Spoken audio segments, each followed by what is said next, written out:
कोई पगली तोरे बनाई रखवा सिनवा में दिलवा दिल कोई छोड़िया तोरे बनाई रखवा सिनवा में के कर लेके अइबा दुआरा बोला सवनवा में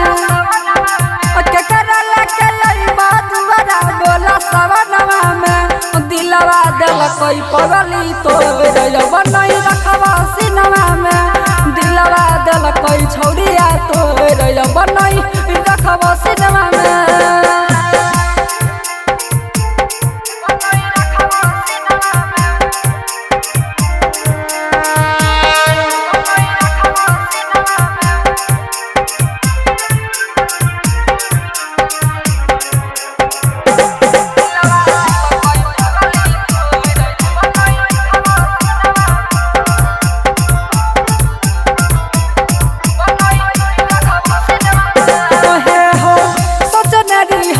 घर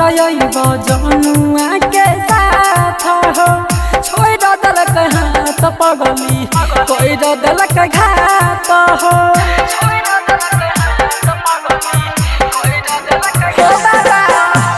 सोचनी हो देव घर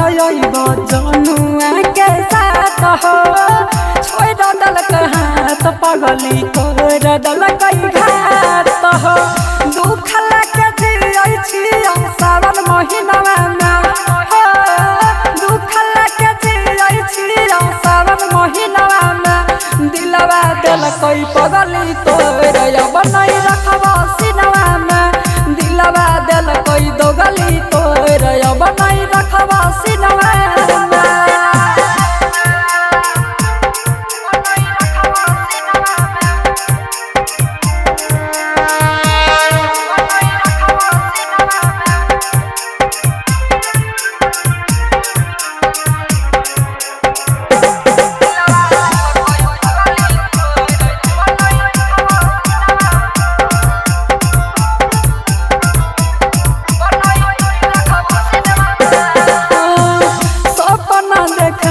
दर्द देहल कोई बेजार हो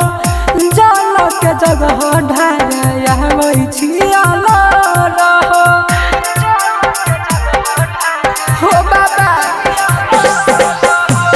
सपना देख के दर्द दिल कोई बेजार हो जल के जगह ढार छियाल हो दुख सूरा जाके लैला शरणवा में हे हो नंदन पर शांत बाबा अइला शरणवा में दिलवा दिल कोई दोगली तोरे बनाई रखवा सिनवा में दिलवा दिल कोई पगली तोरे बनाई रखवा सिनवा में। इंडिपेंडेंट रिकॉर्डिंग स्टूडियो सुनवर सारा।